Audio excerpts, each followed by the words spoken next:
most people can be rich or king. They can't be both. No one knows what they're doing when they start out. Do whatever you think is right to reach that vision that you've set out. And it's not about getting rid of the fear and the uncertainty. It's about just learning how to operate with that uncertainty. Don't follow your passion. Follow what you're good at. And then supplement your passion on the side. Maybe they'll connect. Wouldn't that be great? No one cares where you went or who you are. They care about what you've done. If you went to Harvard Business School, I'm just not hiring you. It doesn't matter what.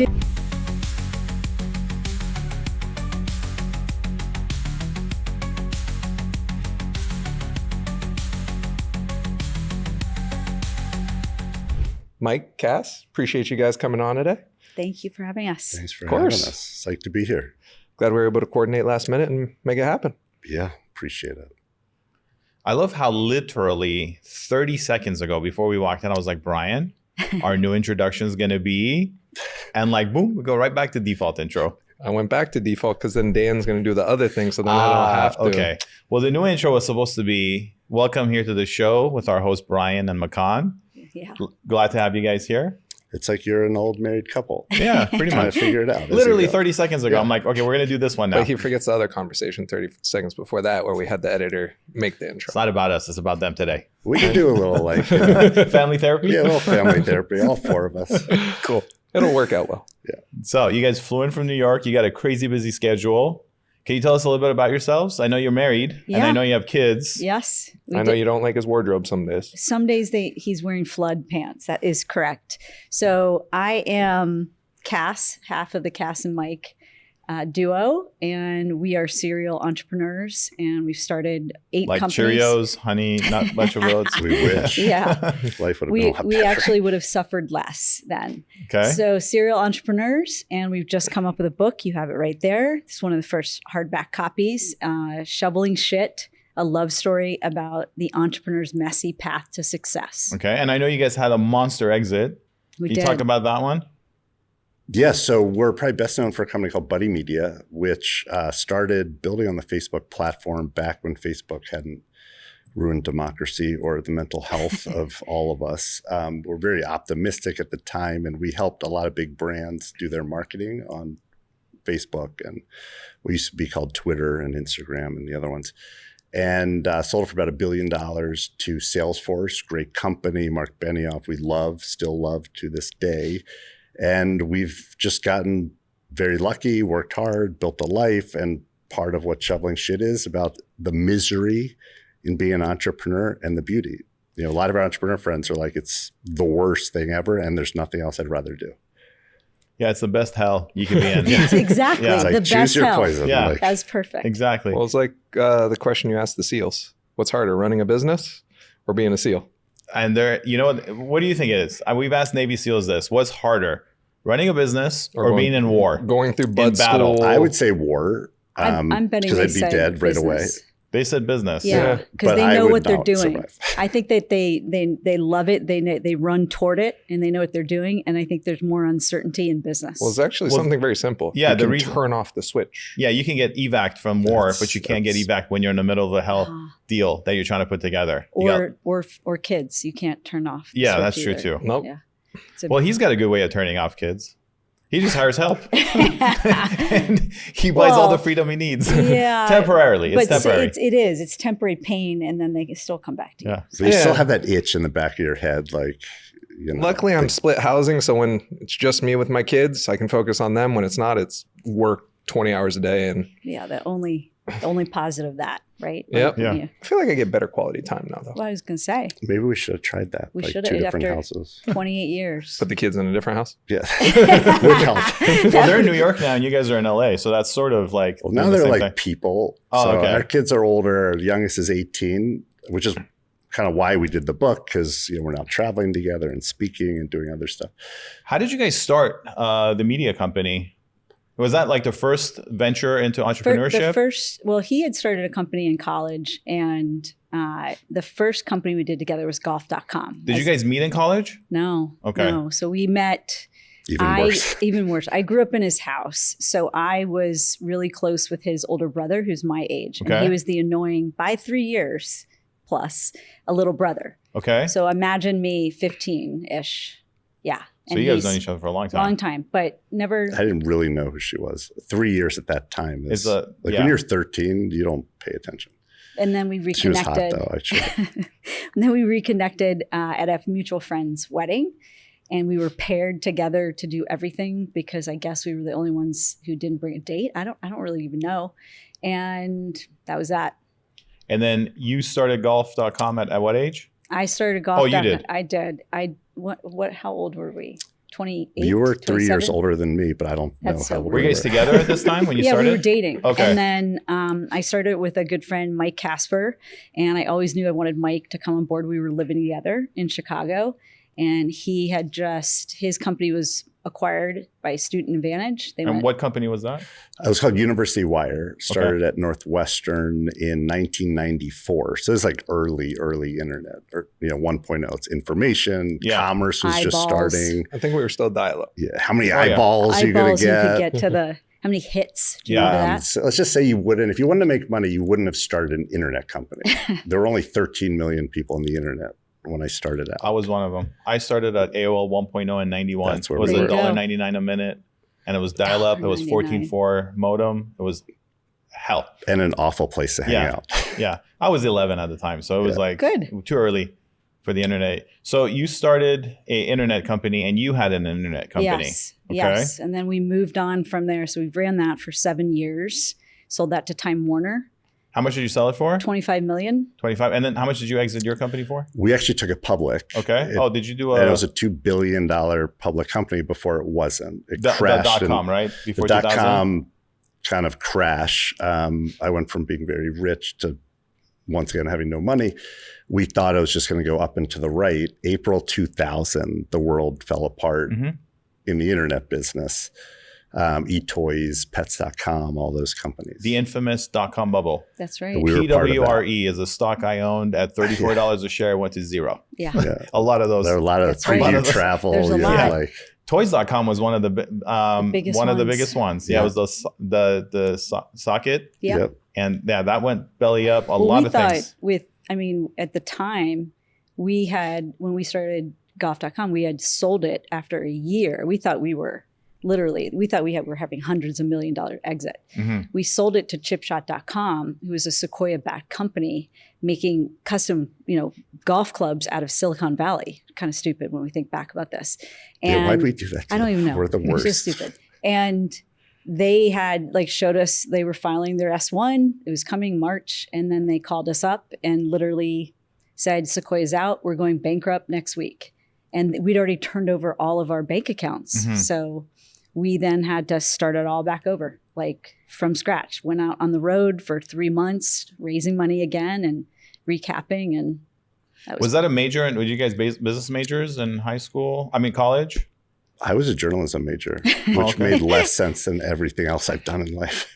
No, I went you're to a great writer. That's Well, not true. I went to journalism school because I applied to 5 schools, got into 1 Here we just go. because of Here journalism. he goes. Mhm. No, it's just a fact. I know, I'm but not- here you go with this whole Ivy League thing. Yeah, she went to Dartmouth and she was good at school. I actually wasn't that. She wasn't. She was good at tennis. That's how she got That's in. how I got in. Let's be clear. I was Mhm. a tennis player in What college. brought you the internet? What made you shift into the internet? So I was a management consultant. Think about that. So I was an econ major, Okay. which did nothing. I think it actually showed me how to suffer, truthfully, because I was one of 2 or 3 women who graduated that year from Dartmouth with an econ degree. Mhm. So I think it was about suffering. And then I was in the management consulting firm and the internet started to happen. And What year is this? I would say it's 95. Okay. And I think that's when AOL went unlimited for $30 a month or $20 I a think month, something around like that, 94, yeah. 95. And then So- started sending It started- 2 billion CDs to the world. Yeah. so I basically got asked, hey, can you figure out what Hot Dog Pro is? We're hearing there's some internet and you need to have a website. And I was off of a project. And when you're a management consultant, you can either be billing hours and they love you, or you can just be sitting there in no man's land. So I picked it up and I started coding whatever horrible program it was. And I made their first website. I happened to go say the same thing to this marketing firm who did it for law firms. And the guy looked at me and goes, I'll double your salary. come over here and start this interactive arm of our agency. I was like, okay, sounds good to me. I was making 26,000. He doubled it to 50. I was 25. And you were programming? I wasn't programming. I was just in charge of all new business. I got a team, and the team was building these. I mean, think about what a website for a law firm is. I just want you to remember, it's like words and pictures. Yeah, it's nothing interactive. But they could bill it to lawyers, and lawyers would pay a lot of money. But at the time, it was exciting. It was like a website. Yeah. It was a marketing tool. Yeah. Right. Yeah. So did that for a while, and then I was frustrated. I moved to be with him. And Is that why you're frustrated? No, I was not frustrated about that. I moved to Chicago and worked for Giant Step, which was the interactive arm of Leo Burnett. And I was running all new business and marketing and PR there. And I just didn't feel like I had enough. I just didn't feel like it was like equitable everywhere. And I wanted to have my own company. And I was a golfer. That's how we started dating. We were golfers too. And I just was like, we can do this online. I want my USGA handicap online. Mm-hmm. And so after the dot-com bubble, after the exits, what did you guys get into? So after golf.com? Yeah. Well, I was pregnant with our third. I delivered on May 24th, 2007. And I get C-sectionally. Thank you. He came. And then another, may the fourth be with you? No, this is just third. No, Star Wars? I'm going to be 55. Okay, no way. So like if that happened, that would be bad. No offense, kids, if you're watching this. So wheeled in from recovery, and Mike says, oh my God, I've got the idea. I know he's on your BlackBerry. Think about that. So 2007, September, the iPhones come out. A year after, that's when. It was right before that. Yeah. So it was right before. So he's on his BlackBerry. We all had BlackBerries. Like everyone had BlackBerry. I miss keyboard. being able to I had the keyboard. Sony P990. I had that too. Flip one Okay, that the you can. flip. You must have been rich. Well, I had someone in China that was it China or Japan? I ordered it from remember overseas. it was like everyone. It was like Did you rich Did you at ever? that. Did you have the Palm Pilot? No, I did. I went Sony. So good. I had the Sony, You the handheld P990 or something. I think we're just telling your audience that we're old. I mean, my older brother. You mean? Oh wait, hold on. Yeah. So Okay. Mike comes in and he says, "Oh my God, I know what we're gonna do." And I thought literally, because when you're pregnant, you can have sushi, you can have. I was like, "Oh my God, what place are we ordering You're like, from?" I gotta eat some real like this is food. great. And he's like, "No, I know what our next company's gonna be." You're like, thanks for popping my bubble. Yeah. What company was it? So it was Buddy Media. She was in surgery, and while she's in surgery, Mark Zuckerberg gets up on stage. You were next to me. No, it was just news. Like news would come in. So you're looking on the BlackBerry while I'm getting cut. Well, I wasn't with you. I was in the recovery room. Oh, okay. He was okay. recovering. He wasn't You were allowed to be giving in birth. that. He was recovering from my It recovery. was a very difficult surgery for me. Didn't have good service. And Zuckerberg gets up on stage and opens up the social graph to developers. Says, I want everyone in the world who's a developer to use the social graph to make applications social. And I thought it was going to be a new wave of the internet. Like everything with friends is better. So if you're playing solitaire against a computer, it's not as fun as like poker with friends, right? Which was one of the first apps Mark Pincus launched at Zynga. And I just knew that was not necessarily the business. I didn't know what business, but that area I thought was going to be really ripe for innovation. I think that's what we've done over our careers, just being like a little early, but not too early. If you're too early, you get crushed. We've found. I feel like we were too early for golf.com. A little too early, but like we stuck with it long enough that it became okay. Yeah. We kind of like faked it. And we had a great URL, golf.com. Yeah. At a time when you can't like beat At that. a time you a can't. time when like that was real estate. Now Yeah, now it's URLs not. like And Yeah. USGA handicaps. Once we got that going, I think that was big. yeah, but I mean, social just hit me hard. Like this is a whole new thing of like tagging pictures with friends and just experiencing the web with friends. Yeah. I think that's why. So I what did was the like, company we do? gotta What it. was the premise of the company? So we pivoted 3 times. So we had like 3 awful businesses. Speak for yourself. Oh, you are. Sorry. But he did say we. He didn't say Do you we. see what's going on here? This is all day. So we launched something called Ace Box, which is so stupid. It was like currency for Facebook at a time when not many people used Facebook. And then we did custom apps. And finally, we built this software that let any company do their marketing on top of Facebook in any country, any language. And Mike, did you have local US-based developers doing did. this? Okay. Yeah, and all where were you local. guys located? In New York. Okay. And we had bought 2 developers who were building on top of Facebook to launch the company. Because we're not developers. So you we had 2 programmers, basically. 2 engineers to start, ended up building from there. But the whole idea was like, if you're Unilever and you have like 100 brands, you're doing business in 100 countries, if users come to this platform that anyone can come to, how do you know what content to serve? So if you come, if you speak Spanish and you come, from Florida, you'll get a totally different experience than if you come to the Dove Facebook page. We could talk about why you would ever do that, but the Dove Facebook page from London. And so we could hyper target content on this global platform. And we ran the table 9 out of the top 10 global brands. We got to 50 million of annual recurring revenue. How much were you charging, or how were you charging? $5,000 a month For the company to for customize. our software. Yeah. It was software. It was software. So platform. And then the agencies would use our software to make it work for their clients. So companies got the website, and this was, how did it interface with Facebook? So it was a time where everyone was questioning advertising. Advertising was going from TV to online into these social networks. Instead of banner ads, it was basically streams, right? You would just see your like Facebook stream and your Twitter stream. And companies wanted a piece of it because the idea. Oh, got it. So they wanted whichever user. They wanted their content there with the idea that birds of a feather flock together. If you could reach your customers and their friends, it was a way to grow the business. So it worked with a lot of e-commerce companies, a lot of big brands, a lot of media companies. Also, I think a big thing he's also missing is if you are an agency or even like Unilever, you're going to have 100 different employees that need to have restrictions on what they're allowed to do. Like, can they post this content, or can they only review it, or, I don't know, approvals, anything like that. And so your software allowed that. Yes. And that was also a big plus for them. So you guys were a B2B, essentially a B2B platform. That's where, like all businesses, very few businesses go up and to the right.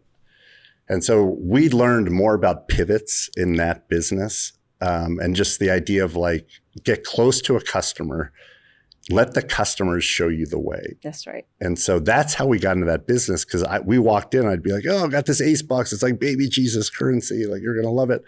And they're like, that's so stupid. Yeah. Like, however, I need help kind of programming our marketing on top of these new things called social so net. Right So that concept, pages. I think, has stuck with us forever, which is like, just build stuff that kind of customers want. And hopefully there are more of those customers if you're not talking to goofballs who are just like, but typically if you could find 5 companies that want something, there's another like 5,000. Yeah. And so we've really hyper focused on like, who are those first few customers for all of our companies. Got it. So, and then how long were you running that company for? Almost 5 years before we were It was acquired. incredible growth. I mean, we were like so close to Facebook. They were sending us customers. At the time, it was one of the fastest growing software companies in the world ever. 50 million in recurring revenue really within the 3 years. Yeah, it was Wow, 3 that's years. incredible. Yeah. Yeah, which How many employees? We were up to like 350. A lot, little yeah. bit over Yeah. All in New 350. York? No, we had offices in Singapore, London, Chicago, San Francisco, and New York. How did you scale the company that big and that fast? I didn't. That's what she does. That's a difficult question. So once we got the product market fit with software, and I could see that we weren't doing custom apps because that was the model previously, then it's about really organizing a company around departments. I hate saying that, like, because no one loves that. And people get all up in arms about like having like structure and everything, but that's the only way to do it. And so then you have to kind of think who are going to be. Did you guys watch Moneyball? No, Oh my God, you got to watch Moneyball. I don't watch TV. Okay. What's You watch- Moneyball? It was a movie. It's a movie. Oh. basically about, what is it? The Boston Red Sox. What was his name? It's basically Billy Beane using data to get the right people in the right position to win World Series. So without basically paying the most for like instead the of just home run getting hitters. sluggers, you might be able to get over the home plate, right? With people who can just get on base. Get over the home plate. Get them over the home plate. Get them on the home plate. Get them over. I didn't play a lot. I love when you mess up like that. You just love it. So the idea was, could I moneyball enough people? Could I hire or promote from within the right managers? And managers is a whole other topic. I think my personal belief is you're either born a manager or you're not. And so you got to reorg it. And literally every time we would raise money, how much did we raise? 100 million? Yeah, 100 million. I would literally like fire 20 to 40 people, reorg, and kind of restructure and go forward. Because you had a higher budget, now you can hire better people? Is that what it was? Or they weren't scaling. And those were good opportunities to kind of figure out where to moneyball everybody. Mm-hmm. Yeah. So how long did it take you guys to figure out that blueprint to go like... For the SaaS company? Yeah. 3 years. I mean, or 2.5. And we never really figured it out in the sense that like we started as Buddy Media. We would never have named it Buddy Media if we thought we would do software. Mm-hmm. And I'd never done a software company. And a lot of entrepreneurs find themselves doing stuff they've never done. And so we have a beginner's mind. We were constantly looking out for people who are much bigger and better than us. Did you guys have mentors that you we both had mentors. And who did you guys lean into? So first of all, we had a great board. They were, some were difficult, more difficult than others. But do you want to name names? Yeah. No. Yes. But it's a public company. But I will say that we also had like Karen Klein. She's amazing. She's running Bloomberg Beta right now. She was at SoftBank. She was at SoftBank. She was incredible. She obviously invested in us and wants her return and all that. But she also was our advocate. So she came in to work.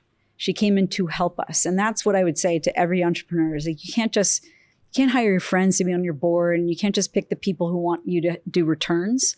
You really have to think about how they're going to work for you. And so we were very good at that. How many board members did you guys have? At the end, we have 7. There were 5 outside, and then the 2 of us. Yeah. And we actually we put our friends on just to pack the board, like Jeff Berman. One of them Don't pack on your favor, right? Right. So when you get voted out. Yeah. No, you did. You did. We have to. But also you might get voted out. But you also have to realize that, like, we always said, if someone wants to gun for our positions, go ahead. Like, it's not easy. Yeah. Well, and also, I think the point was like, we're going to do this as long as we can. And if we can't figure something out, please, let's hire someone else. Yeah. I mean, one of the tipping points for us being acquired by Salesforce, Mike had done such a great job at, doing all these investor updates. And then he would tell all the VCs that, are the top 100, like what we were doing. He'd do these like epic updates. And then I went after. Was that quarterly or would you do it monthly? I did it quarterly. And take out the confidential stuff, not to the board, but say, hey, this is what we're doing. And so people always knew about us. We also hired this incredible PR person, Joe Serralo, who was one of our top 15 employees, which is nobody does that, like hire a PR person inside. Yeah. But he got him on more stages, Thought Leadership, Forbes, Inc. magazine, you name it. And then the last step was I poached their top salesperson, who was named Who's top salesperson? Salesforce's. Okay. Sorry. And she was incredible, and she's from Salesforce, and it took us about 8 months to get her. And it was like we were dating her. It was literally like we're dating her. And also you have to understand that like Mike and I might look a little dressed up today, like cleaned up, but we were not like playing in those big leagues. And I just remember meeting her and she was like head to toe in Chanel. And I was like, Mike, if we're going to do this, I need to buy some clothes. And we would fly back and forth out to San Francisco. And her name's Susan St. Ledger, one of the all-time great executives in software. Like, she's just. She went on to Okta and all of these HashiCorp public companies. No, big companies. Building huge 1,000-person sales teams. We knew that we were ill-equipped to really take us to the next level, so we were hiring people who actually knew the business. And the next level was to us at that point going public. How many rounds did you guys have before you decided to go public? There were 4 total. You did 4? Yeah. So friends and family, A, B, C? Yeah. And I mean, unfortunately, we didn't have a lot of rich friends and family. So it was basically a bunch of our seed round. What were the valuations? What was the seed round? What was the? Seed round's like $5 million. Yeah. Okay. The last Which round we was did. it pre-revenue? Yeah. Oh, it was pre-idea. Wow. This is pre-idea. So just a piece of paper and an LLC. Yes, and I think A C Corp. Oh, you guys went. Okay. And for the other entrepreneurs, like we actually had a sale, right? So golf.com. So I think we had a little bit. Oh, you have, we had proven concept. Exactly. Like entrepreneurs just need to get to their first exit. Yeah. Or just build their business forever. Mhm. Like when you get to your first exit, investors are like, oh, this person must be great. They sold they the already company. have a proven track record. Yeah. So like we didn't know that at the time, but golf.com, even though it wasn't a huge exit, it gave us money to move to New York, but also just gave us a track record. Most investors, when they're analyzing a deal, they're like, where's the exit? How am I going to get paid? And if you already have a successful exit, they're like, they're going to bet at on least you. we know, Right. So it's easier to write a check. Yeah, it's a lot easier writing a check. That's what we find. We've done over But 100 deals and it's easier to give money than get it back.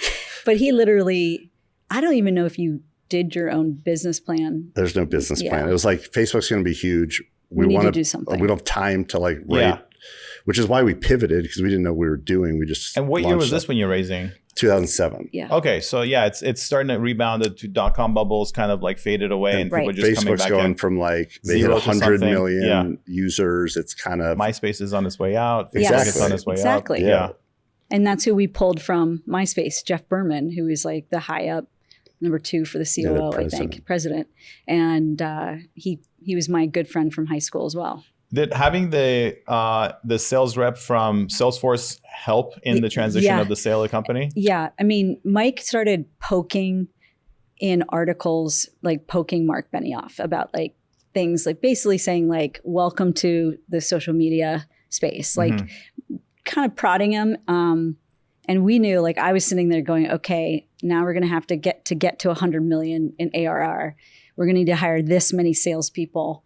And I think that was really where we were not as good at hiring salespeople. I think our other co-founder, who we named a co-founder, Jeff Ragman, and I were just struggling with that part. And we just couldn't find enough people. And getting Susan St. Ledger, I think, was the last pin that just made him say, okay, enough. They're crushing us in this area. You know, Mike's poking the bear, and then I took their lead salesperson. And so what was the advantage for Salesforce to buy They you? had no social strategy. Got it. So it was just easy transition. Yeah, they had just this- add that now they had business the unit. social And it was cloud. also, so they started with CRM. That's customer relationship management software. It's basically your contact book as a company. And it's a really good software. A lot of companies use it. It's still good, but there's a lot of competition now. There's a lot of great CRM, like modern ones, especially with AI now. Then they did like service. Once you have customers, you got to service them. The next up was marketing. And Mark Benioff really wanted to like have the full suite of what's called front office, which is we'll help you market better, we'll help you sell better, and we'll help you service. And we were, instead of just starting with traditional marketing, he wanted to start with social, which is where the money was going. Got it. And he wanted entrepreneurs who could like get on stage, who could like be visionaries, who could tell the story, and who could operate. We also were having some, not issues with at home, but we had neglected our kids. When you work together.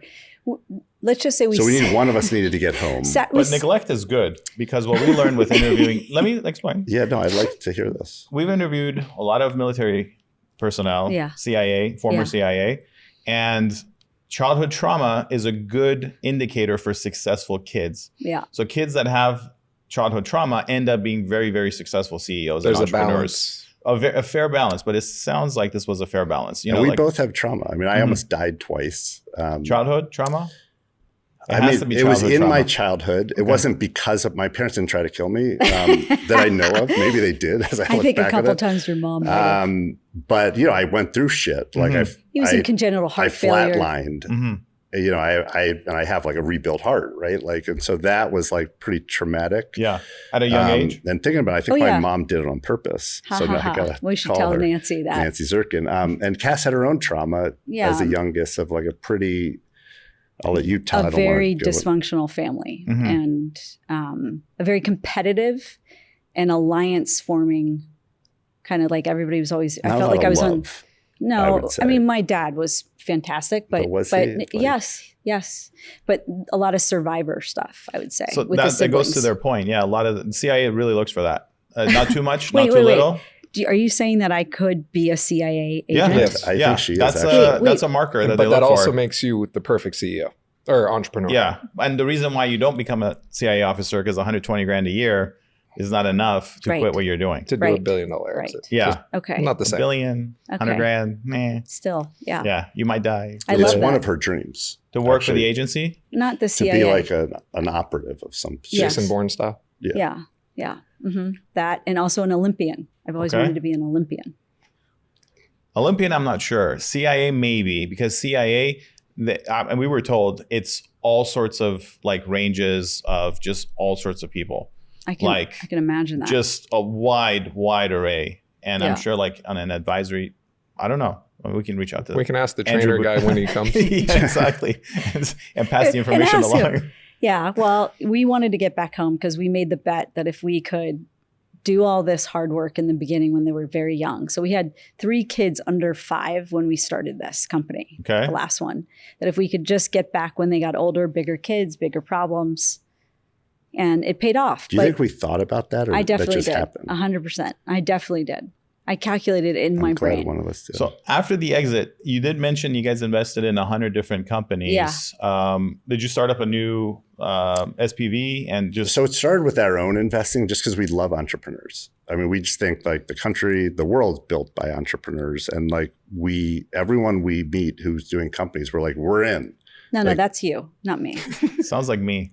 Yeah. Whoever Like, we meet, I'm like, He's are so we investing? yeah. He's so And excited. then I'm like, dude, we're not doing this. we're not doing well, that. that's so you, I mean, We're, Same we're in dynamic. the middle. We probably We'll have some sat therapy perfectly afterward. then, Probably. too. Yeah. but it got us into some great companies. We did it off our own balance Like sheet. this one up here. Yeah, Liquid Death and Scopely just sold for we're $5 actually billion. doing one similar to that, a competitor of Yeah, theirs. which and when they go well, it's awesome, right?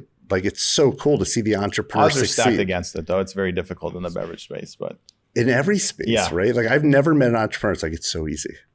Like I just show up to work and like money. those are the flows. ones you run away from. That's Yeah, right. And they go, like- it's a piece of cake. It's easy. Oh, we'll get market share. Or market share is 100 billion. All we need is like 0.1% of it and we'll do well. It's a red flag. Maybe like AI guys are doing it now, which I don't know. But we found enough companies to build that track record. How do you that get deal then- flow? Oh, Just entrepreneurs, Entrepreneurs. and well, 2 things. Entrepreneurs, you Are know, reaching out to you? yes. both. I cold call a lot of people. Okay. You still cold call? So Oh, yeah. to this day, I did this morning. So let me ask you a question. So how are you cold calling entrepreneurs to invest in? So today wasn't entrepreneurs, but I do. I basically say, hey, Like where are you getting the list from?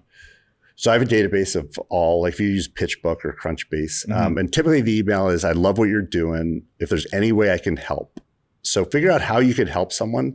What you realize with entrepreneurs is no one needs more help than entrepreneurs. You Mike, need you to know how hire- weird this is, right? Why? Like you're calling with money. I mean, most people don't understand this well, because we yeah, understand how difficult it is to create a process and a product right. and how easy you can get money.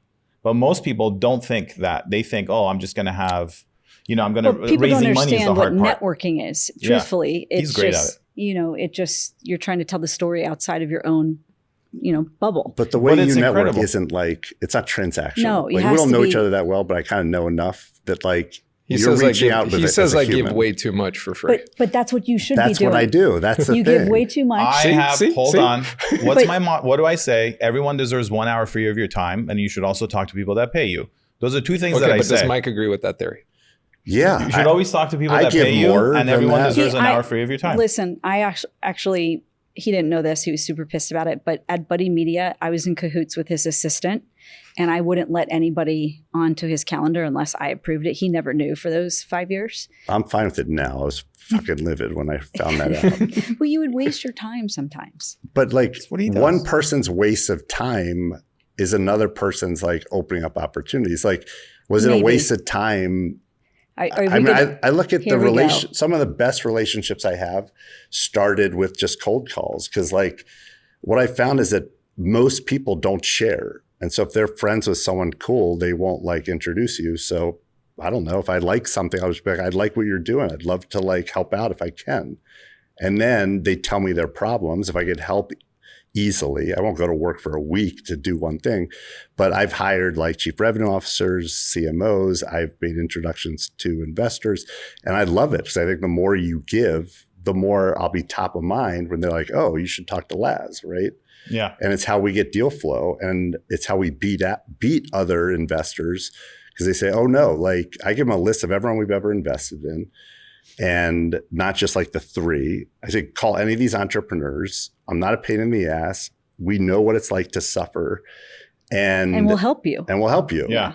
And we keep a list of all the help we do for companies. What most entrepreneurs or people just starting up don't understand is you could easily get a check from anybody, but it's also getting the advisory service that comes with that check that's super important. And real stuff. Like, will they work for you? Will they open up doors? Will they make those, introductions to the people you need?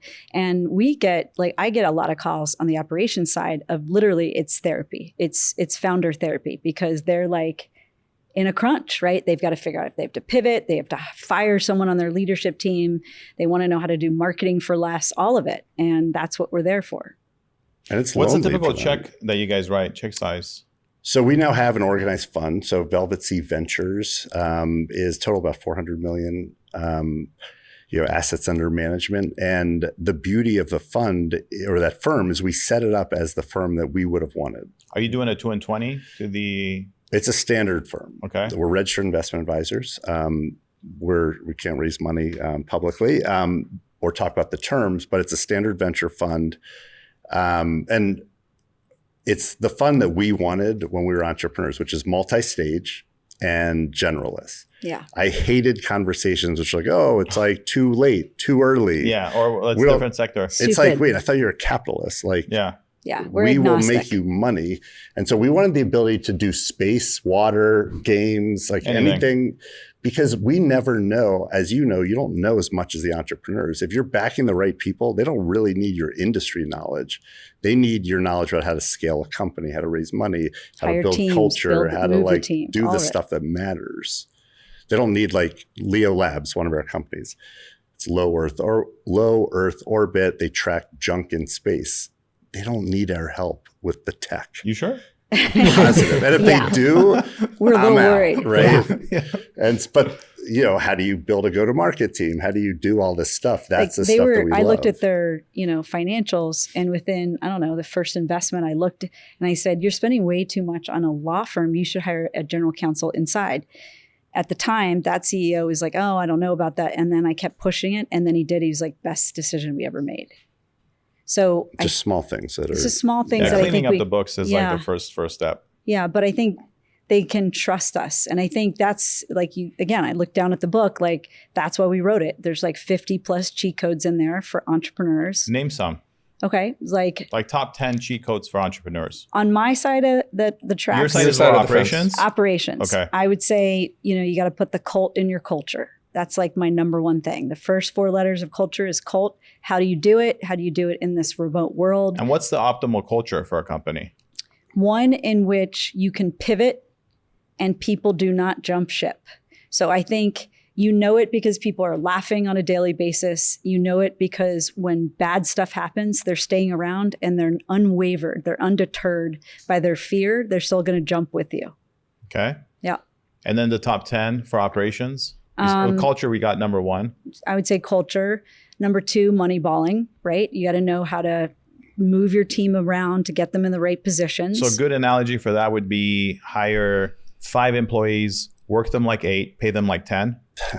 Well, that's one way of putting it. I hadn't really thought of that. So I would say in the very beginning. No, that's not what we would do. It could work. It's not our It's not our cup of tea, but I would say in the beginning, you need to hire a few people that wear multiple hats. Once you find the product market fit, you got to hit the gas, take them out of doing everything, put them where they're good. And that's where you might lose some people because they're used to doing everything.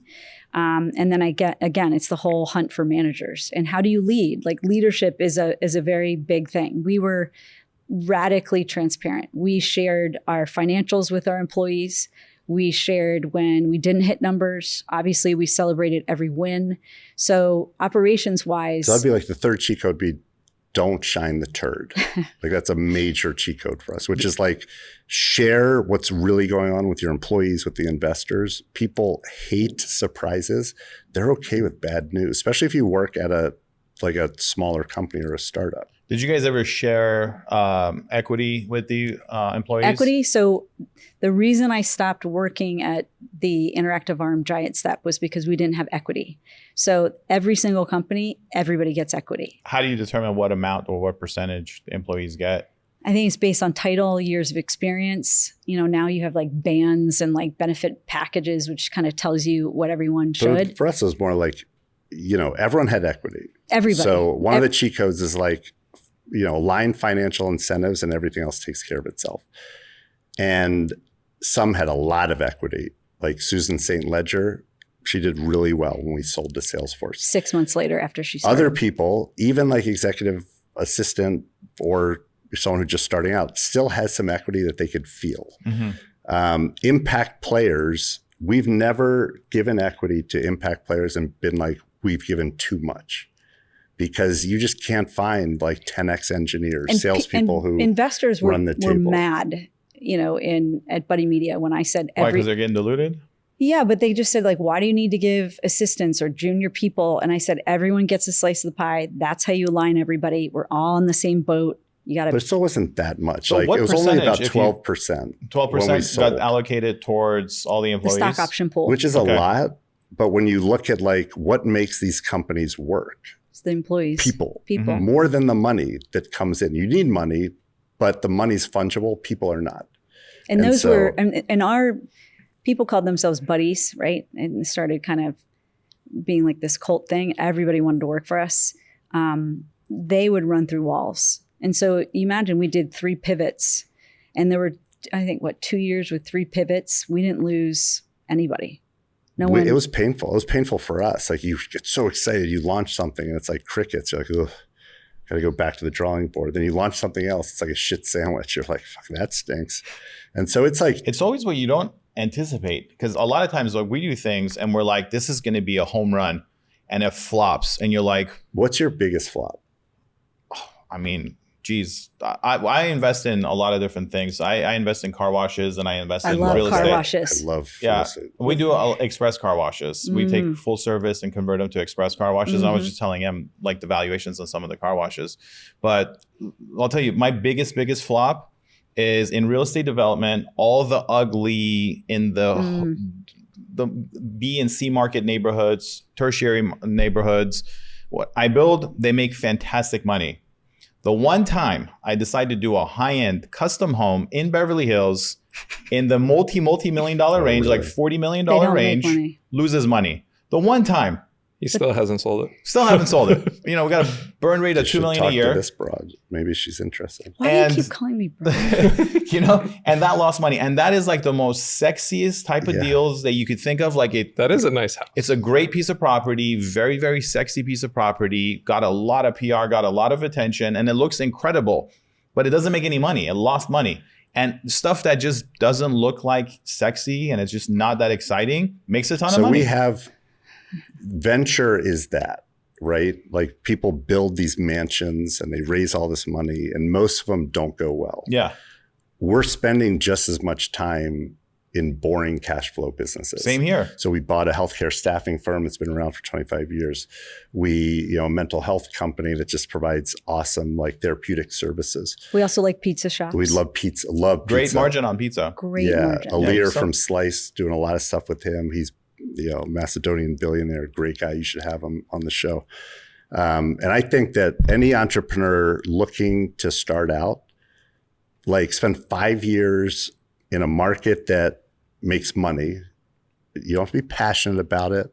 Like it's just running a business. If it's roofing, if it's HVAC, siding, plumbing. like whatever. Lawn care. And Yeah. in 5 years, if you stick with it, you could build some equity. I know Service Titans made it a lot easier for a lot of the PE Yeah. firms getting into HVAC companies, plumbing companies, all sorts of service Yeah. companies like contract, where traditionally it was not easy to really scale these companies, but now there's a lot of roll-ups going on in that. I mean, we cut that our space. teeth in venture and we love it and we're lucky and we wouldn't change it. But there is so much opportunity. Like just walk down the main street of your town, go into the store, ask who owns it, start talking to businesses, and you'll find in one day 10 opportunities. Yeah. And people aren't willing to put in the work. You guys are, which is why you've been able to do what you've done. That's why we're fired up. Like this book was written from two like venture people, but in the back of my head was always like a pizzeria owner. Like if this doesn't translate to the person who has one pizzeria and wants to open up 10, then we haven't done our Or job. a hardware store or whatever, a restaurant, doesn't matter. So Kass, you talked about the top 10 operational hacks. Yep. What about on your area of expertise? So the number one is focus. How we focus organizations was the difference between us making it and not. Too many entrepreneurs try to do too many things, and you can do anything you want. You just can't do everything. And so we have a whole chapter of how to focus yourself. A lot of us entrepreneurs, and maybe we're more similar, like aren't very focused, but you have to force yourself not to tell yourself stories, to like list your top 5 priorities. How are you going to measure them? How are you going to be honest And what's with success yourself? look like? So you're actually doing it. So I have your KPIs basically, just know exactly. We call it the V2 Mom, which we picked up at Salesforce, which is like, what's your vision? What do you want to be? What are the values that are really important to you that will never change? And then the MOM, the mom, is methods, obstacles, metrics. Methods is a stack ranked order of everything you need to do to reach that vision. So do you need to sell more product? You have a product. Maybe you have to build before you sell. And what it lets you do is, like, we had 1 year that we were losing customers, like they were churning. And so we made service number one. We said, like, it doesn't matter if we add more logos if it's just a leaky bucket. Right. So we need to double down. And we got MJ, who's our like chief customer officer. We went all in on just like the best service, which then we got churn less than 10%, added logos, growth, kind of went into hyper mode. And so that focus part is, and we see it now, like companies go out of business. Well, they go out of business because they run out of money, but it's like the founders are fighting. They're not focused, or they're focused on the wrong thing. Right. And they have a culture that can't keep, they can't retain performers, like people who really, like, if you have 100 people at your company, there are probably 5 that matter. Like, unfortunately. What 5 would you think that matter out of 100? It depends on the business. Like if you're a pizzeria, like you got to have a great pizza maker. Yeah. I think it's love 10. pizza. I mean, in what our top world, 10 would you say are super important? So obviously salespeople. Sales Could leader. be sales No, or product. I'm just telling you, sales, product, customer service, PR, legal, marketing. But it's not all of those. It depends on the company. He Just generally speaking. He asked my point of view, hun. He asked me. Whatever. So I'll ask you to. No, just let her go. just let her go. Please. We've already gone there. Listen, I was the one who hired a GC, and I had a PR in the first 20 employees. GC makes a big difference. Big does. I think marketing, we are in a world that Are we talking about the same GC? General counsel. Okay, I'm thinking general contractor. Yeah. well, that General also, counsel. that's important. But GC like makes it so they Everything's understand tight. what the outside guy's talking. Yes. Yeah. Everything's And your tight. billing goes, Yeah. But if you're building houses, general contractors it got to be good. Yeah. I mean, the thing about like performers these are the people you don't worry about. Like these are the people who you just know are like putting in the reps. They're doing their work. You don't have to worry. Are they at home? Like you just goofing Are they just off. dialing it in? I mean, there's. A lot of CEOs have a problem hiring someone better than them. Well, that's the thing. I was going to say ego. Yeah. So ego gets in the way. And one of the things that we've always been is I know exactly what I know, and I know what I don't. He does too. And then we have no problems hiring smarter people that fill in all the other gaps. And when you have like a leader, I'm sorry, go ahead. I was going to say when you have a leadership team, that's when you can actually like move really fast because everyone's doing everything at the same pace in the right direction. We might question each other, but then we make decisions and move on. So what are you good at the company that you feel like I'm good at this, but these are areas where I need someone to be better? Customer service was one. So once Mike and Jeff started like bringing in big logos, I just don't have the personality. Like I'm not buttoned up enough to do all the customer service and actually, upsell. Like I'm not a salesperson. Mm-hmm. I can return anything you want, but I can't get the revenue. So customer service was big. Having somebody that could help us with marketing. So you identified your area of weakness and you knew 100%. Right away, these are the Oh yeah, I'm people never that I going to be a need. salesperson. I'm just never going to do that, and I'm not going to be nice enough to be a service person. How did you get yourself to realize that these are my strengths, these are my weaknesses, let me hire for my weaknesses? Because I came in from a dysfunctional family, so there's the trauma, right? I had to figure out what I was good at and what I could rely on myself for. And I knew my strengths. And I think, unlike what I see a lot of kids, including my own, do, where they're like, what should I be when I grow up? What should I be? I never thought that. I just was like, what am I good at? And let's try it in this industry. Let's try it over here and just cross it off. You've had a lot of success. How do you keep your ego in check? I'm a goofball. I mean, I just don't take myself seriously. I think I literally would rather be laughing, having belly laughs during the day than be serious. And, you know, I think we also like, he likes fish shows. I like my dogs. I'm more of a homebody. He goes out on the time. Like, we have a few friends. We don't have a lot of big, you know, we're not into like fame. Like, I want to get this book into as many entrepreneurs' hands as we can, because I think this world needs entrepreneurs right now. And Kass likes to win. So Oh, she's I like, forgot I'm going about to that win part. it. She's like, I'm going to win at authoring. Mm-hmm. So if we like write this book, we're going to work. I And we're basically gonna, told like, him like sell. he's We're got to gonna- step it up. And Mike, what about you? What keeps you humble? I mean, I think, so I have a saying that I use with a lot of entrepreneurs, which I think we lived, which is most people can be rich or king. They can't be both. Most people can be rich or king. Or king. Okay. Like You can't be K-I-N-G. both. Okay. K-I-N-G. So if you want to be like king and know everything and make all the decisions and like rule this world, you're just not going to like build anything meaningful. People Why are going is to hate, that? Ego. because most people don't have the ability to do more than one or two things. You are not self-aware. You are fearful of like others who are trying to kind of gun for you, right? Or Like if you're like, I don't know, in the royal family, like there are people who are out to get you. Whereas I think like if you want to be rich, just let other people who are better than you like do the stuff that you're not good at and just reap the rewards. and also Like we were not acknowledge good at, them. I can sell a lot of stuff, especially if I believe in it. I couldn't build a sales team, right? Like I'd never built 100-person sales team, let alone 1,000-person. So we needed Susan, who knew how to not only hire them, how do you empower them? How do you train them? How do you compensate them? Like that was How do you something. stroke their egos? That was right? something that was so far outside our lived experience that we could have tried to control it and do it out of like hubris. But I kept saying like, this isn't my strength. Like, And the I don't data. know what you want from me, board. That's the other thing. Like you keep looking as entrepreneurs, you have to keep looking at your metrics, right? You say, okay, this is what success looks like. And look, there's going to be a gap. If you haven't hit those things, there was a gap. And we could not hire fast enough or well enough. We had some superstar people. Obviously, we had Jeff Ragavan, who is and was like the greatest, not only human, but like salesperson at the time ever.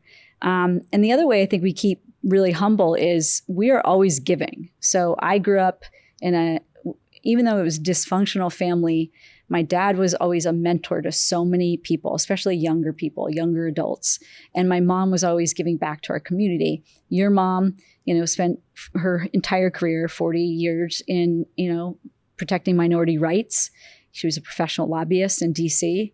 And that's just how we live. So when people call us and say, I need some help, we are there. And that's how you stay humble. You don't say, oh, I don't have time for them. We had this conversation, I think it was 2 weeks ago. It was interesting. We had a group of people and I said, all right, some of you have really taken off and you're really kind of famous now. When do you start saying no, like I can't help you? It was a trick question. I was thinking everybody would have said, oh no, I'm always going to help others when they need it. And a lot of them just said, no, like I don't have time for that anymore.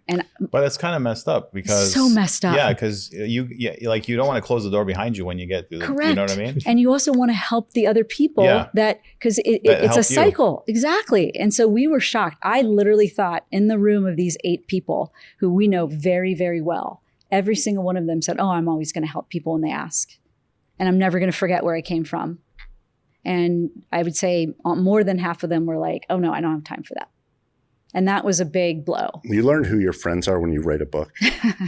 Like, this is no joke. How and so? I'm not going to name names. Well, it makes sense because you're remembering everything and writing it down. But also, like, you go back and there's, I'm not going to name names, but, you know, people that we made over $50 million that won't even do a bulk buy of the book, right? When one of our friends writes a book, we buy 100 copies. Period. It's like the loneliest thing. Like, you're putting your knowledge, your experience into the world, and you don't know if people are going to buy it. And it's a niche. Yes. And no It's one a reads niche the book. market, Yes. which is very tough to sell Yes. in a niche market. No one buys books. And Yeah. so, like, I don't even I know if people assume read. that all these people we helped or made a fuck ton of money, Yeah. right? Would just be like, of course, like $3,000, $2,000, I'll give it to all of our current portfolios. Yeah. And Yeah. so Just give them away as gifts. Give away his gifts. I tell Brian this all the time. I mean, we even have this on our podcast that like your friends should be your number one customer. They should wait. Correct. They should buy the most amount. They should never ask for anything for free. They should hype you up. They should be a billboard. They should want a discount. Yeah. And the ones that say, hey, can I By get the a way- discount? Yeah. Can I get it for Can free? I It's say like, something? yeah, That you is know who something your real else. friends are. That's like, something else we learned is, and I've always had this thing. Like, we have a lot of friends who are in different industries, whatever expertise. You know, let's just call it, one was a fitness trainer and one, you know, was like a yogi master, right? And they would always, you know, be like, oh, I'll just give. And I'm like, no, this is your expertise. This is how you make a living in the world. And this is what you do. You pay your friends, right? yes. And you don't ask for charge discounts. Yes, you don't. Yeah. and it's not even money. Like, you just support, Yeah. right? It's like, support. and you That's the whole support point. Yes. people because it's the right thing to do. No other reason. Yeah. And so it became very clear and stark when you're trying to put out content in a form that people don't love, right? Now, it's not about the book. We're giving all the profits to charity anyway, but it's kind of a turning point for us. It got us organized, and it's about this next phase. And I think, you know, not everyone has money. So show up, you know, Do share, a review, share, help them whatever. market, right? And that's what someone bought, I hadn't talked to in a while, bought a bunch of books today. And I was like, you know, over the moon appreciative. It's like, why are you so, it's only $150. Like, why are you so appreciative? Because you stepped up and supported us at a time when we needed it. We've never really needed it. Like, we don't ask for anything, right? You don't ask for much. And I just think it's a good habit for everyone. And we're just talking to Ski, DJ Ski, used to be right across the street. And he was saying that, he was telling a story that when he was 16 years old, he was flying back and forth Minnesota to LA, getting the kind of the hip hop tapes from the street, playing them in Minnesota. And I forget who it was, but someone, a huge music industry person, needed a PlayStation for their son. PS2. And Ski used to pay his friends who worked at Best Buy and Target $20 to know when the shipment was in, and said, oh, I got it. You know, I'll get it for you when he was 16. And that led to like his, you All know, of his success. career at K-Rock and like all of this stuff. Not that it led to it, but it got people to pay attention. So just figure out, what is that thing how can you give value to someone? And if you do it at the right time, they'll never forget it. Yeah. It's your friends that are always there when you have something versus the ones that are there when you don't have anything, that you Yeah. really matter. Mhm. Because everyone's your friend when you're like rich and And I have also think everything. you got to lead by example, right? So if you ask for another operational cheat code, you know, we were there. If there was, like, we would do these, think about this is like old school, like mailers, right? Like marketing mailers, or we would have gifts that we're doing for these epic client parties. So I'd be in sweatpants, like putting them together. I didn't have people below me, whatever people think, like putting this together. We would sit there and do it ourselves, right? We also then brought Cycle for Survival to our company. We were the first corporate team to actually like bring out 100 people, get them on the bikes. And now 60% of Cycle for Survival's revenue comes from corporate teams. We've raised like $400 million for Rare cancer research. We'll die of like cancer or heart stuff. That's like the two big ones. yeah, cancer is huge. I have family members Yeah, that are it's the worst. So, terrible. you know, if you lead by example, you shovel first, right? You're not shoveling last. That's the other thing. Like, leaders have to shovel first, Yeah. You have to set the example. right? Do you find a lot of entrepreneurs have a hard time delegating roles that they shouldn't be doing? Yes. The minimum wage activities. So there's a couple things. So first of all, I find entrepreneurs that are like really quick to get an assistant when they don't really need it, because that's ego. The second thing is they love to hold on to HR, whatever you want to call it, people, whatever, HR. They love to hold on to it for so long. I don't want to touch HR. Yeah, I wouldn't either. That was always the one I would. Especially in California, I'm not touching it. After 10 people, get a freaking HR person. And if you don't want to look at it as HR, get a biz dev person, a operations person, biz ops, who can actually manage HR, right? Period. Because how you have someone like act in a company is in direct correlation to the mission and values, and you will not have time to deal with it. You just won't. And there's going to be all this little stupid shit. Who moved my cheese shit? Get someone to do it. So yes, I find that. I find that they like to hire big titles or give away big titles instead of actually doing their own work and figuring it out before they hire someone so they know what that person's supposed to do.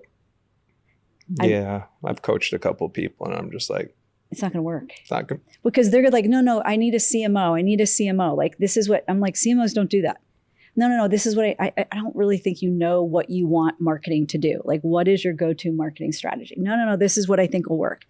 Hire them, big fee, big money, 6-10 months in, they've done nothing, and now they've lost money, and they fire them. What's the minimum company size you guys look for when you're investing?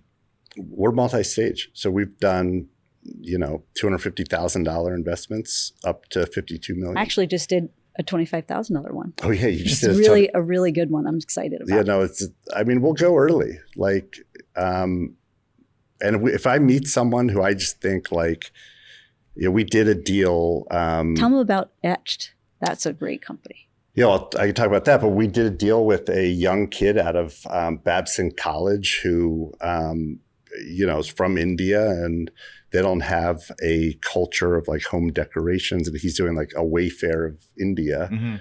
And I just thought he was a really clever kid who had a clear plan and had already gotten the founder of Wayfair on board as an investor through a cold call. So I'm like, oh shit. You're like, I like this guy already. Like, if this guy can get to a billionaire, get him to write a check in his endemic industry, like, that's what I like. I like kids who went to like Arizona State, Babson, which is like entrepreneurship, or Fresno State, Oswego, who have a chip on their shoulder, who's a little pissed off but super friendly, right? So you're and like competitive. I like competitive like if people. you went to like Harvard Business School, I'm just not hiring you. Like, go. it doesn't matter what. Did either of you go to Harvard? No. No, but it's not even. Harvard is like. I know what you mean though. But it's like there's an entitlement of like, what are you doing for me? I need 4 assistants before I can get started. Yeah, it's like, I need analysts to I'm like, fuck, you've done nothing. Yeah. Like, what have you done other than go to Harvard? Like, how someone went, how they went to Harvard Business School. They tell you about it. Nonstop.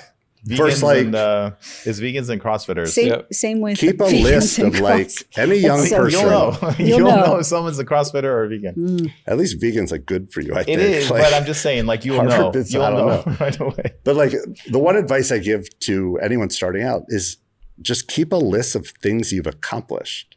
So when someone says like, "Tell me about yourself," like, especially don't say you people. intern at this company saying, well, I actually redid the CRM system for my parents' law firm and let them like reduce the amount of time it takes them to send messages from like a week to 13 minutes, right? So just keep like, that list. No one cares where you went or who you are. They care about what you've done. And even if you failed, I love people who failed. I love it. Because you know what not to do. But I also think that one of our cheat codes for hiring, and again, just so that, where am I looking here? Just so we know, this is for a small business. Okay. This is for like entrepreneurs, because I got a lot of shit about this online. Hire a former athlete. Oh yeah. In sales also, we look for that too. Athletes, vets, they're team people players, who served our company. Yep. I mean, moms, gosh, you couldn't get a better multitasker than a mom. Okay. Hire those 3 categories. Make sure it's like team sports, like not golfers. Oh, Mike, stop. You love, wait. Not tennis players. So you know that's what I played in college. Okay. So she played golf and tennis. I know he's okay. I know he's throwing jabs. Can I just tell you something? I like team sports better, like honestly, but those are like kind of Do you know he hobbies, said but- this the last time, and we posted that No, I piece of believe in content. it. People hate me for it, and but I believe in it. Team sports are the best. Viewed 3 million over 3 million times because Well, no, that's different. I think that team sports teach you the most important thing about life, which is like how to be a teammate. Okay, but wait, stop. We're talking about different people, though. You have to understand how to a lot moneyball. of tennis players and golfers are assholes. Oh my God, I can't do this. I I'm really just can't saying, do in my this. experience, I'm not saying Do you all know of what them. it takes for anyone to compete at the college level? There's 1% of people that make it from high school I to don't, a college because I was sport. bad at sports. I was Correct. good at the band. Correct. Thank God for my I athleticism. had a bad heart, cross Okay. eyes. Oh my God. Hey, I'm Mike. Let We me can on the just team. identify and get like to the top 1% now. Yeah, so I don't know what it's like. Tell us what it's like, because Okay, you clearly. the sacrifices and discipline. That's why you want these people. If you want to move fast when you just started a company, hire an athlete. I agree with that. Me too.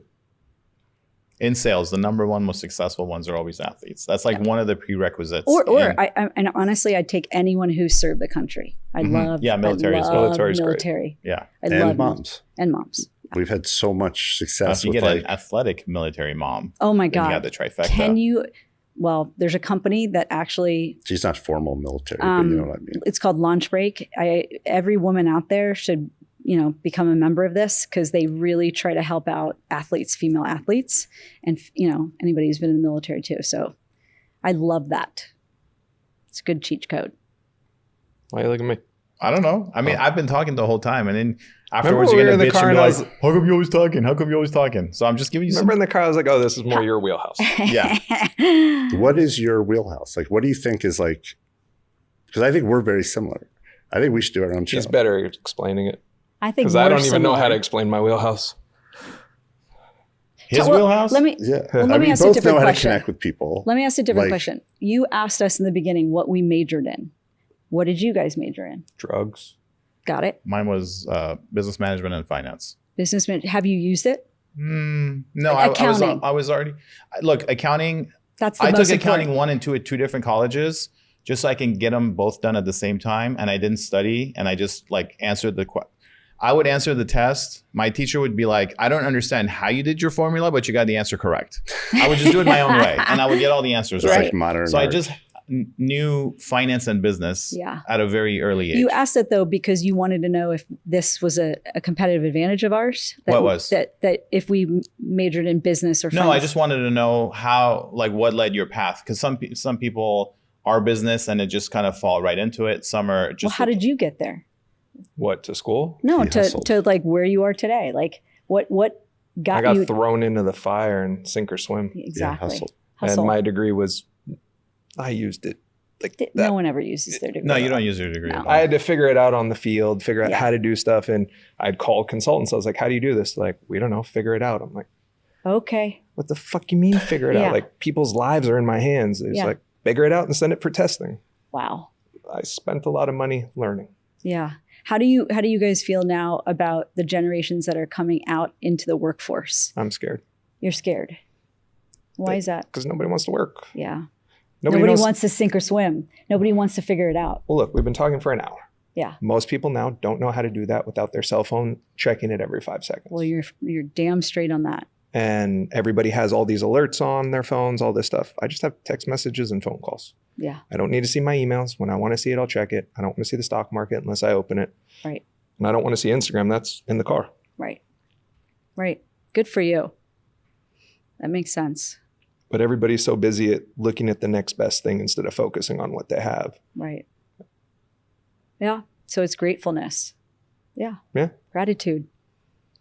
And just doing like, pick something and just do it for a long time. Well, that's the like, talent. Those are the people, like if you just keep doing it, good things happen. You get better, you see opportunities People think that, instead of jumping around like, oh, like- the FIFO or like whatever. you're going to figure this out. Like you're going to like, oh, how did you know you wanted to do this or that? It's called doing the same thing over and over again, every day, every week, every month, every year. And, you can actually support the life you want then. Right. And if everyone says, follow your passion, I hate that. Don't follow your passion. Follow what you're good at. And then like supplement your passion on the side. Maybe they'll connect. Wouldn't that be great? What keeps you guys going now that, like, financially you've hit your goal? What's your next goal, and what keeps you guys going? I'm uber competitive. So I think That's the trauma. that, no, because I was raised as a tennis player. So Sports. But it's still the trauma. Yeah, it's a Sports trauma is also. different. I don't know. I think Yeah. sports is a little different. It was like trauma plus sports. Trauma helps. Sports actually to was my be coping more mechanism. competitive, but you already have that. Like sports teaches you. To be That's what very I was going to say. competitive. It was her. It's how she. Coped. It's not So even my- cope. It's your defense mechanism against all of the trauma. maybe Like, it was a it was good where you place. could be competent. You control it. It didn't feel like out of control, I and you think were it was good. also- Like she was an incredible athlete. Still is like Thank you. incredible athlete. I forgot. Thank you. I really appreciate you saying that for once. Thank I you. like that you forgot for once because I'm the one usually forgetting everything. I love it. I don't think I'm wearing underwear. I forgot it. Awesome. Awesome. So yeah, what keeps you guys going? So I think for me, we had 10 years after, Buddy Media sold where we said no to everything because we went back to the kids. And after Mike's stint at, Salesforce, we became investors and then we became VCs. And I think we got ourselves too far away from the entrepreneur. And I like being closer to them. And I think this next 50 years will be about giving back, about accelerating a bunch of great entrepreneurs and trying to help them, getting our word out. I mean, there's probably at least 25 that if every company did, it would propel them forward. How did you guys meet Maha? I know that's how we met, but Yeah. how did you guys meet so her? it's a really good story. We just started Buddy Media. We raised a little money. We had an office and there was a dude who showed up at our door who said, I just worked for my dad's wine company Oh, and I've made Gary. $0. I have no money. Can I use your conference room? Your only And I conference said, sure, like for a meeting. He's like, no, for my office. I said, I'm cool with it, but this one is like not going to be. He walks in, talks to Kass, I couldn't say no. and Kass says yes. Gary, it starts just a lifelong love affair. I mean, best friends, and we've done, Empathy Wine together. We own a pickleball team together. V-Friends we're investors in. And our families. So how and did you our get kids, to Maha? Because I and know you forgot. Well, Maha works with him as well. yeah, and so when we went to write the book, he's like, this is like, I got it. And so he's like, this is how you do content. And then you got to talk to Maha. Gotcha. She does all my And cons. she's such a badass, awesome person. And he knows that we love working with like strong women and like, and I'd met her at like VCon where we spoke and I never really pieced it together that she was as like badass as she was and as she is. And it's been great because she's like family and which means she pushes us. And especially for me, she's like, no, you're being an asshole. Like, don't do that. Do this. Like, she kind of keeps us out of our own way. And it's interesting. Once we interviewed her, I posted on my socials, Maha, and then one of my business partners who does private equity said, oh, my wife knows her very well. Yeah. I'm like, whoa, what a small world. Yeah. We'll talk about she's giving. She's a Like, good person. She, even before we brought her on board, We called her. she was like just giving advice. And I'm but like, this is free gold. advice on how to Free, like giving. Sell a book before she even. And I was like, we got off the phone. I'm like, we need to we need have Maha. her on our team. Like, and I remember even when I called her up and I said, we want to move forward with you. And, oh no, we'll just help you. We'll just help you. And now she is. Oh our yeah, we loyalty said no, for we're life. not doing that. We want full Maha. Yeah. Like we don't want Yeah. the free. You don't thing. want to feel obligated every time you call. You just want to say, look, I'm Well, paying and also you. like, And we work with people like we've always gravitated to working with people we love, like truly love to spend time with, love to hang out with. And she was immediate family. And we just think if you can't work with people who you love, who do you work with, right? I mean, look at you guys, right? Like there's like a lot of love just from like doing how long what have you you like. guys been best friends? What do you guess? What's your guess? 6 years. Very good guess. Very close. How long has it been, Brian? Since we met, Yeah. 6-7 years, 2017, was it?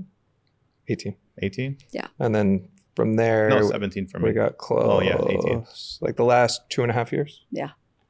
We're two different paths. I'm more real estate and private equity, and he's more social media. Yeah. And so he dragged me on social media, and I was like, I don't want to do it. I don't want to do it. I don't want to do it. And I'm the Did executor. it one time. Yeah. He does execute. He's very good at executing. Yeah. He's like, all right, reach out to this person. I do it on the spot because I don't want to deal with it later. Yeah, exactly. Get it off People your plate. message me, who's your assistant? No, I don't want to play the message. I don't want an assistant. He had an assistant for a while, and I thought that was just stupid. I didn't love it.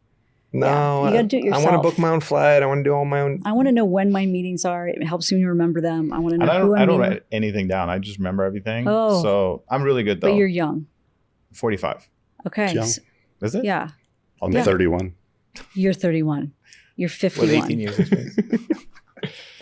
What do you guys feel after you sold Buddy Media? How going back to home with the kids changed the direction for them? Well, that night when we had this huge party that I coordinated like to celebrate, because we always celebrated the wins. We also talked about losses and things like that. So we had everybody down at this one hotel. Mike walks on the stage. It's like huge clapter. Did I say clapter? Oh my God. We can take it. We know what you're saying. Clapping and laughter. And everyone's super happy. And then after that, I think we were both numb. And then I went in the car and he's like, okay, what's our plan for tomorrow? And I was like, okay, we have 2 doctor's appointments for 2 of the kids. Who's taking Miles to like baseball? And that was it. So money brings you. We also weren't in a great place physically. Like I weighed 30 pounds more. We're traveling the world. I had thyroid disease for 11 years. We weren't that no very one connected diagnosed. just because like we had office in Singapore. So it was like that time was weird because my cardiologist had said, because I have these heart issues, you're going to die. Like, what's all this for? And so it was, I think, a tough few years because I had to work. But at you Salesforce also had to figure hard. out your identity. Like, I think post Buddy Media and post Salesforce, like you It's were the first time I'd ever worked for a company. right. That's a weird feeling. It is a Weird. weird feeling. Are you guys And I also loved it. like diving in more into longevity? Because that's something Big time. Yeah. Yeah. That's something I've So this kind of precision medicine and one-on-one, yeah, for sure.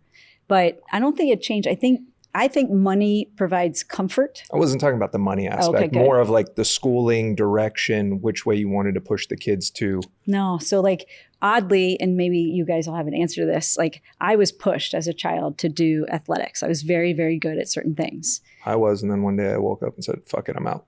Okay, well, and I never liked tennis, which is odd because that's what I was really good at. And I never pushed any of my kids to do any. I think they will push their kids. I think it kind of goes flip-flopping. Yeah. But no, we were lucky enough. Our daughter had gotten in at kindergarten into this private school, and our middle son hadn't. The minute they heard that we had sold the company, a spot opened up. And our oldest was at boarding school because that's what he wanted to do. Nothing really changed. But your We went on kids don't first. really We went on our first vacations. That was a big deal. Our first family vacation.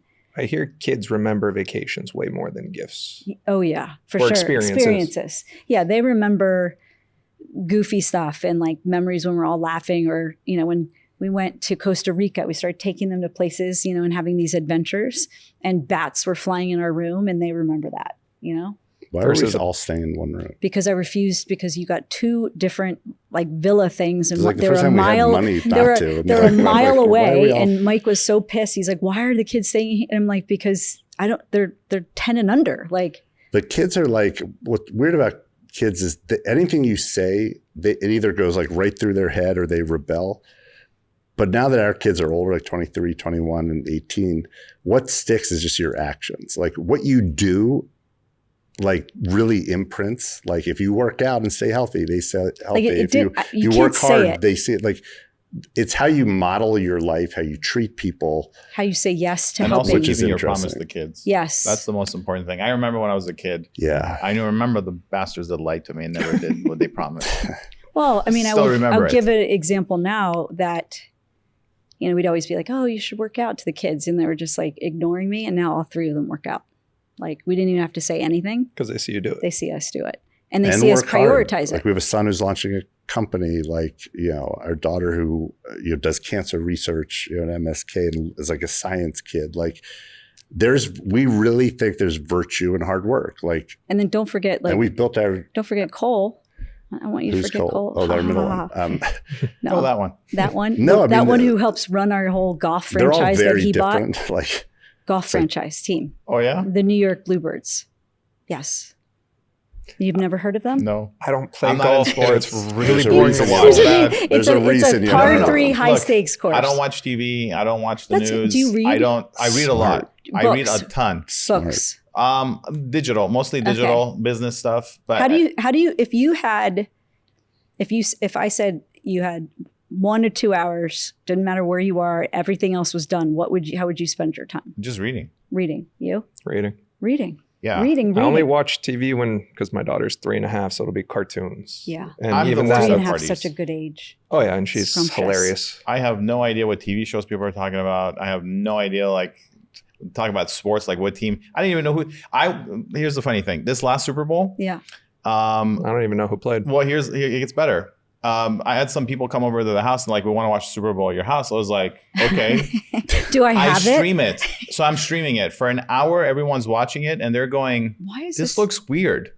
And I'm like, they're like, this is such a love weird game. Why is it so weird? I'm like, I don't know. And then they look on their phone. They're like, dude, you're streaming last year's Super Bowl game. And I'm like, really? I had no clue. We watched best for story. 1 hour Do you the know how prior bad that year's is? Super Bowl. Was the food good? I mean, I don't remember much. Oh. I don't remember. I Did do you remember bring as the we food? watched the wrong. I don't think I was there. I love that your Super friends Bowl. didn't even know. So you Well, have a 'cause great they- group of friends. Well, again, we're not into sports. Yeah, exactly. Like we don't talk about sports. I used to play You want sports though. friends that I was like heavy. I played high school football. I was karate, scuba diving, really? baseball. Very active in sports. Played musical instruments, but then, and now I just don't. I'm not interested. Where in did you anything. both grow up? In LA. LA. Both born and raised. I was born in Iran. Grew up here. Okay. I was born at Cedars. Born in Cedars. And did the family flee Iran? No, I mean we Or came in the early yeah. '80s. So we have Yeah. friends who had to leave. Yeah. Yeah. So, but yeah, I grew up here, went to school here, and yeah, it was just mostly sport, a lot of sports. Like played a lot of sports, and then Discipline. We Very love disciplined. sports Yeah, for very kids. disciplined. We love Teamwork. music for kids. Music. We forced our kids to do 3 years of piano. me too. I had It's several. I a had really piano. good way to. I played the trumpet. That'll work Which one? too. Real funny. That's really Sorry. funny. Sorry, I refused the piano. I was like, nope, not doing it. Yeah, Piano's there's nice. only one who was phenomenal, and our oldest still plays, and he Mhm. can literally listen to anything and just play. But the other two, it's about learning to do things that you don't want to do. That's what life is, right? Yeah, Carl Jung said the same thing. You do what you don't want to do if you want to grow. Yeah, and you do it Which first. is why being an entrepreneur is so miserable and so and great. so awesome. Yeah. Like you were doing most of your day is stuff you don't want to do. There was You a wake up story of actually it was something that I read not too long ago that there's 1,000 people that want to do exactly what you're doing. And it was like 80% of them won't even try it. Right. 20% will Yeah. try, whatever. They get demotivated. And only 1% actually competes with you out of 1,000 people. Makes sense. That's what it is. It's like podcasting. Most people never make it. I think it's 95% never make it past episode 10. That makes sense. Really? 10 Yeah. It's a episodes? lot of work Well, work, money, time. getting like- the right people on. Yeah, like what are you going to talk about? Which direction? Yeah. So, in wrapping up, any advice you have for entrepreneurs that you'd like to give?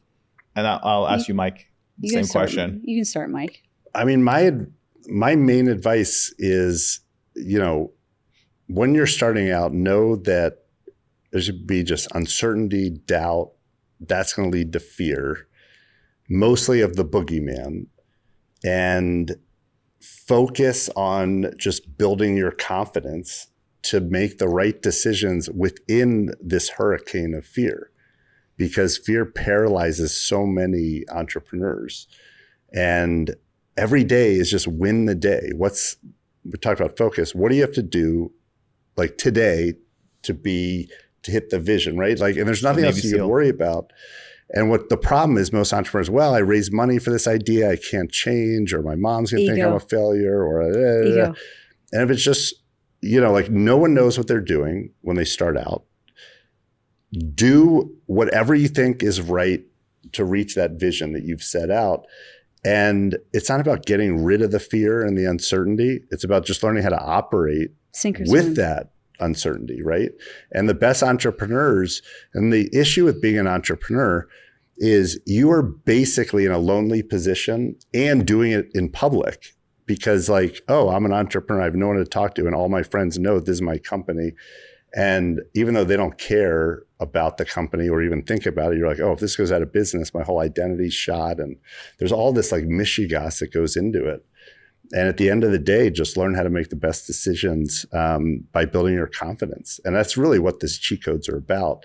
Like, here are all the mistakes. Like, the stories that we tell are basically like our shit sandwiches. Here you go. Like, we've made all the mistakes, like the wrong co-founders with one business, and we've hired the wrong people, and we've had, here's all of our promoted family someone trauma. you were supposed to fire. Yeah. And I think it's just, you How'd get that more work out? confident by like Sam. what you're doing. So just keep going. I would say to all the budding entrepreneurs out there that you got to figure out if the idea is a no or is it a go very fast. And I would like for everybody to think about like a framework to figure that out. I can't tell you how many times we talk to people who are like, oh, can you talk to our son or talk to if they're thinking about doing this, and they just haven't figured out what's the product, how does it make it different, right? How are they going to get it to market? How are they going to ship it? What else am I missing? Is there a moat around it? Yeah, is there a moat around it? The competition, how is it Does different? a financial model just make sense? Makes sense. Like, think about that stuff, and then basically 6 questions. Six you questions, answer. and then you have to focus on what you're going to do to stay in business from birth to year 1. That's it. I can't tell you how many times people say to us, oh, but we're thinking about building this over here, and we're thinking about doing this over here. No. What are your priorities? Mike talks to people all day long, and he'll say, what are your top 3 priorities? And you wouldn't believe it. Like, people we've invested in to, the biggest venture firms saying, you've got to invest in these people, and they can't tell you. What should the top 3 priorities be? Based It on should be clear in should their be head. clear in their head. Because if and- you don't, as an entrepreneur, know the 3 most important things you need to do on any given day, your organization doesn't know it, your customers don't know it, like, you're just lost. What's the top 3 priorities for Liquid Death? I'd have to talk to Mike Lazerow, but I can tell from the beginning, we were kind of seed investors. The hardest part for us was, how do we put flat water in a can? Because he launched the company by testing 1,000 different brands on Instagram, driving to, and this is the brand that worked. And it was like flat water in a metal can to get plastics out of the ocean. from Germany. And it turns out that there was only one place in the world, and it was in Austria, where you could put actual flat water in a can without the can like Crumbling? Without a plastic line. And so that was a big thing to figure out. Like, And that was it was their before priority. selling and they figured hundreds that of out. millions of cans a year. It was, how do we get these from not like blowing up on the way over? For them, his superpower is marketing. Best marketer I've ever worked with, maybe the best CPG marketer of our generation. How he's outperformed on that. But the operations side, I don't know if we would have invested if we really understood, like, you guys are in, like, because you got to like make the product, you got to ship it to the wholesalers, get it to the distributors, get it to the retailers, and then do in-store marketing. And make sure customers buy it. Yeah, and it's like, and then wait, fight all for shelf that space. Yes. versus Don't like forget that. software With the big boys. With the big boys. And The then big boys. And then not only that, but when you get to these retailers, the 7-Elevens and whatever, they just might mess up, even though you've already been promised X, Y, and Z shelf They'll space. put you in the bottom of the corner. Right. You're supposed to be here. No, I'm supposed to be here. Oh, I didn't know that. We'll have to wait. So they change. What's interesting is, like, as the companies grow, they change, right? And so a big part of like Liquid Death right now is in marketing. Like, we do that really well, but it's, how do you build out the army? How do you do the in-store marketing, which isn't really what you think about as an entrepreneur starting a brand, right? Like, oh, this is going to be awesome. You're not like, oh, how do I get like suburban moms to buy it for their families as they are like, it's kind of these problems. And if you don't know what you need to focus on, like, you're definitely you're not dead gonna on succeed. arrival. Because it's just it's too hard when you're playing offense.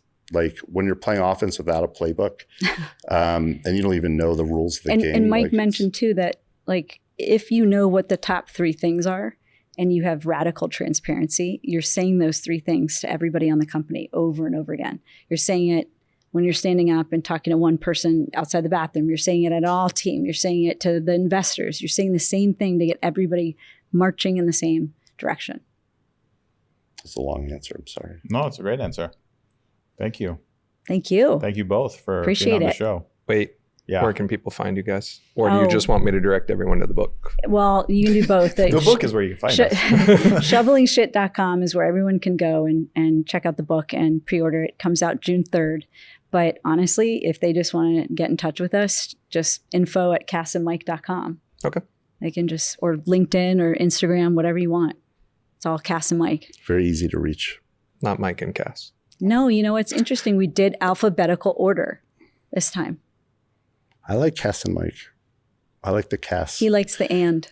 I got all the And credit Mike. for the companies because I was more public, like on, Ernst & Young Entrepreneur of the Year, all this stuff. She did all the work.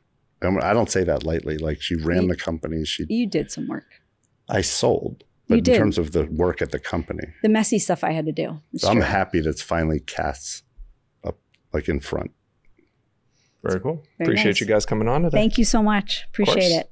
Thank you both.